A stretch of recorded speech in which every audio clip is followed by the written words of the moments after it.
السلام علیکم ورحمۃ اللہ وبرکاتہ۔ SN ثناء اللہ نیوز پر تمام سامعین کو دیکھنے پر خوش آمدید کہتے ہیں۔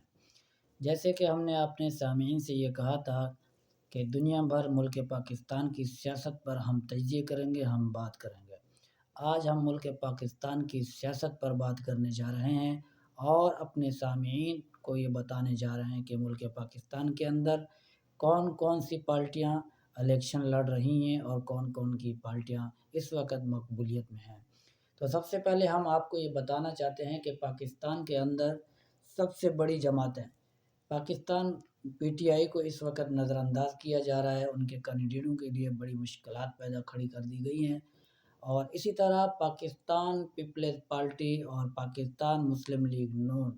اسی طرح مذہبی جماعتوں کے اندر جمعیت علماء اسلام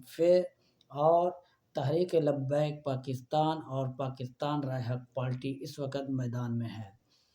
تو ان تمام اس کے ساتھ ہماری سب سے بڑی جماعت، جیسے کہ آپ بھی جانتے ہیں، جماعت اسلامی کے نام سے وہ جانی پہچانی ہے، ان کی بھی پاکستان کے اندر، پاکستان کی عوام کے اندر بڑی مقبولیت ہے۔ تو یہ تمام پارٹیاں جو ہیں پاکستان کی سیاست میں حصہ لے رہی ہیں، اور آپ کے علم میں ہے کہ پاکستان کے الیکشن ہونے جا رہے ہیں جو 8 فروری کو ہو رہے ہیں۔ یہ تمام پارٹیاں اپنے اپنے منشور کے ساتھ عوام کے سامنے پیش ہو رہی ہیں۔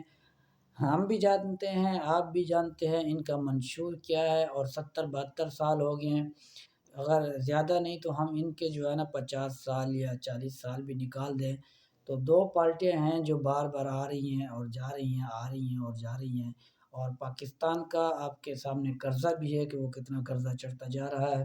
یہی سیاسی پارٹیاں منشور بتاتی ہیں۔ اگر میں یوں کہوں کہ ان کی اپنی جائیدادیں دیکھو تو وہ کہاں سے کہاں اور کس کس ملک میں بنی ہوئی ہیں، لیکن اگر پریشانی ہے تو وہ صرف اور صرف عوام کے لیے ہے۔ اور عوام بھی ہماری ماشاءاللہ ایسی ہے کہ یہ ہر سال، ہر 5 سال کے بعد جب الیکشن ہوتے ہیں، اسی عوام کے پاس جا کے ایک نئے نعرے کے ساتھ کھڑے ہو جاتے ہیں، اور عوام ہماری بھولی بھالی بن کے ان کے پیچھے چل پڑتی ہے۔ بہرحال وہ عوام کا اپنا مسئلہ ہے، وہ جس پارٹی کو چاہے منتخب کرے، جس پارٹی کو چاہے وہ نمائندگی دے اور حکومت بننے کے لیے ان کا ساتھ دے۔ تو اس وقت پاکستان پیپلز پارٹی پورے پاکستان کے اندر بڑے بڑے جلسے کر رہی ہے، عوام کے آگے اپنا منشور پیش کر رہی ہے۔ اسی طرح پاکستان مسلم لیگ نون جو ہے میاں نواز شریف صاحب کی، وہ بھی پورے پاکستان کے اندر جلسے جلوس کر کے اپنی کمپین چلا رہے ہیں۔ اسی طرح جماعت اسلامی ہوگی، وہ بھی ملک پاکستان کے اندر جلسے جلوس ریلیاں نکال کر عوام کو اور جتنے بھی چینل ہیں ان کو اپنی طرف متوجہ کر رہے ہیں۔ تو یہاں پر اگر ہم بات کریں PTI کی، تو PTI کی جو مرکزی قیادت ہے زیادہ تر وہ جیلوں کے اندر ہے، اور وہ اپنی یعنی کہ اگر ہم یوں کہیں کہ وہ کمپین صحیح طریقے سے نہیں چلا پا رہے، ان کے لیے بڑی مشکلات کھڑی ہے۔ لیکن اس کے باوجود بھی ان کے جو کینڈیڈیٹ ہیں، آزاد امیدوار ہیں، وہ اپنے اپنے طریقے سے اپنی عوام کے سامنے پیش ہو رہے ہیں، اپنی عوام سے اپیل کر رہے ہیں، اور وہ بھی ووٹ مانگ رہے ہیں۔ اور ہم سب جانتے ہیں کہ ملک پاکستان کے اندر سب سے بڑی جماعت یعنی کہ PTI جانی پہچانی جاتی ہے۔ اس میں کوئی شک نہیں ہے کہ PTI کی مقبولیت نہیں ہے، PTI کی بہت بڑی مقبولیت ہے، اور خصوصاً پاکستان کے نوجوان، پاکستان کے بزرگ ہوں، پاکستان کی مائیں بہنیں ہوں، وہ PTI کو چاہتی ہیں۔ وہ PTI کے بانی جو ہیں میاں بانی جو ہیں عمران خان صاحب، ان کے ساتھ محبت کرتی ہے۔ لیکن اس وقت PTI کی جتنی بھی بہت بڑی قیادت ہے وہ جیلوں کے اندر ہے۔ انہوں نے جن جن کو ٹکٹ دی ہے وہ آزاد امیدوار کی حیثیت سے لڑ رہے ہیں۔ ان کے پاس نشانات جو ہیں، جیسے نشان دیا جاتا ہے، نشان الرٹ کیا جاتا ہے الیکشن کمیشن کی طرف سے، وہ ان کے پاس جو ہے، کسی کے پاس کون سا نشان ہے، کسی کے پاس کون سا نشان ہے، یعنی کہ پارٹی کی طرف سے جو نشان ہوتا ہے وہ ان کو نہیں دیا گیا۔ آزاد امیدوار کی حیثیت سے وہ الیکشن لڑ رہے ہیں، اور آزاد امیدوار کی طرف سے جو الیکشن لڑتا ہے، پھر الیکشن کے بعد وہ آزاد ہوتا ہے کہ وہ جس پارٹی کو چاہے جوائن کر لے، جس پارٹی کو چاہے نہ جوائن کرے، وہ اس کی اپنی مرضی ہوتی ہے۔ لیکن اس وقت ہم یہ دیکھ رہے ہیں پاکستان کی سیاست میں یہ سب کچھ چل رہا ہے، اور کچھ پارٹیاں ہیں جو بھرپور طریقے سے اپنی مہم چلا رہی ہیں، اور کچھ پارٹیاں ہیں، کچھ کی بنا اگر میں یوں کہوں کہ ایک پی ٹی آئی ہے جو اپنی بھرپور طریقے سے مہم نہیں چلا پا رہی اور اپنی عوام کے سامنے جا کے ووٹ صحیح طریقے سے نہیں مانگ پا رہی۔ اگر میں یوں کہوں کہ سب کو موقع دینا چاہیے، جتنی بھی پارٹیاں ملک پاکستان کے اندر ہیں ان سب کو موقع دیا جائے اور ان سب کو عوام کے آگے پیش کیا جائے۔ جس کو عوام چاہے منتخب کرے، جس کو عوام چاہے منتخب کر کے ایوان بالا میں پہنچائے، تو اس کی نمائندگی کو سلام پیش کیا جائے، اس کی نمائندگی کو قبول کیا جائے اور اس کو گورنمنٹ بنانے دیا جائے۔ تو اسی طریقے سے 8 فروری کو پاکستان کی عوام انشاءاللہ اللہ کے فضل و کرم سے وہ نکلے گی اور اپنی اپنی پارٹی کو، اپنے اپنے نمائندوں کو، اپنے اپنے قیادت کو ووٹ دے گی، اور انشاءاللہ 9 فروری کو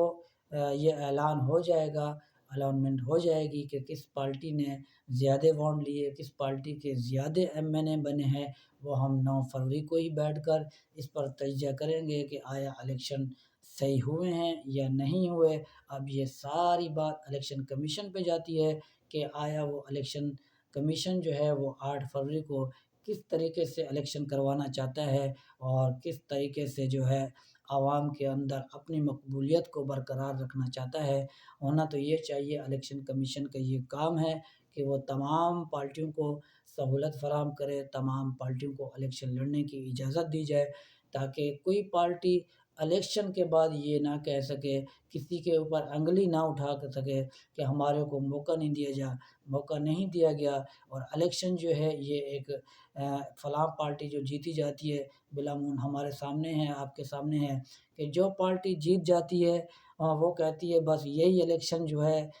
کامیاب ہوئے ہیں، صحیح ہوئے ہیں، اور الیکشن کمیشن نے بڑے اچھے الیکشن کروائے۔ اور جو پارٹی ہار جاتی ہے وہ بولتی ہے یہ تاریخ میں جو ہے سب سے بدترین جو ناکام الیکشن جو ہے کروائے گئے ہیں، الیکشن کمیشن ناکام ہوا ہے، الیکشن کمیشن کو استعفیٰ دینا چاہیے۔ تو الیکشن کمیشن کو چاہیے اس چیز کو مد نظر رکھتے ہوئے تمام پارٹیوں کو اجازت دے، اور تمام پارٹیوں کو مہم چلانے کی بھی اجازت دے، تاکہ الیکشن کے بعد کوئی پارٹی کسی سے بلکہ الیکشن کمیشن سے یہ شکوہ نہ کرے کہ ہمارے ساتھ زیادتی ہوئی ہے، یہ الیکشن ہم سے چھینا گیا ہے، ہمارے نمائندوں کو ہراساں کیا گیا ہے۔ اس طرح کی خبریں سے بچنے کے لیے الیکشن کمیشن کو پہلے ہی انتظامات کر لینے چاہیے، اور ہماری بھی یہی دعا ہے کہ اللہ تعالیٰ ملک پاکستان کے اندر ایک جرأت مندانہ حکومت قائم کرے، جو پاکستان کی سلمیت پر اور پاکستان کی عوام کے لیے، پاکستان کی قوم کے لیے حکومت بنے، اور اپنی قوم کو، اپنے ملک کو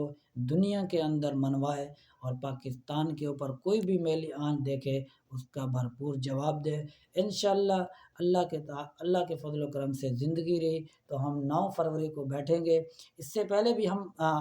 آمنے سامنے ہوں گے، ہم باتیں کریں گے، لیکن 9 فروری کو ہم بیٹھ کر یہ بات کریں گے کہ کس پارٹی نے کتنے ووٹ لیے، اور آیا مذہبی جماعت آگے آتی ہے یا یہ پرانی جو 70-72 سال سے چلتی ہوئی آ رہی ہیں یہ پارٹیاں آتی ہیں۔ میری ایک اپنی ذاتی رائے، میں تو اپنی عوام سے، اپنی قوم سے یہ کہتا ہوں کہ بس کر دیں ابھی یہ جمہوریت سے، اب آپ مذہبی جماعت کو بھلے کسی، جیسے آج کل ماشاءاللہ تحریک لبیک ہو گئی، پاکستان رائے پارٹی ہوگی، یہ مقبولیت میں ہیں، اور آپ ان کو بھی آزما کے دیکھ لیں کہ یہ آپ کے لیے، آپ کے ملک کے لیے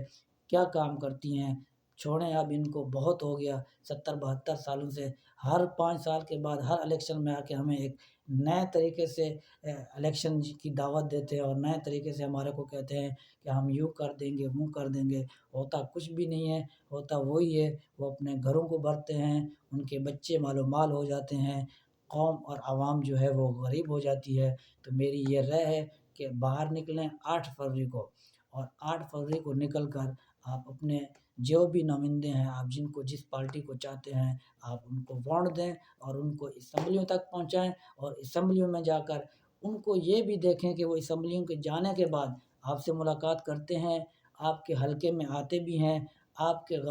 غم میں شریک ہوتے ہیں یا نہیں ہوتے۔ تو تو اس چیز کو مد نظر رکھتے ہوئے 8 فروری کو آپ باہر نکلیں اور اپنی پسندیدہ پارٹی کو آپ ووٹ دیں، اور اس کو ووٹ دے کر ملک پاکستان کے لیے اس کو کامیاب کریں اور اس کی حکومت کو قائم اور دائم کریں۔ والسلام علیکم۔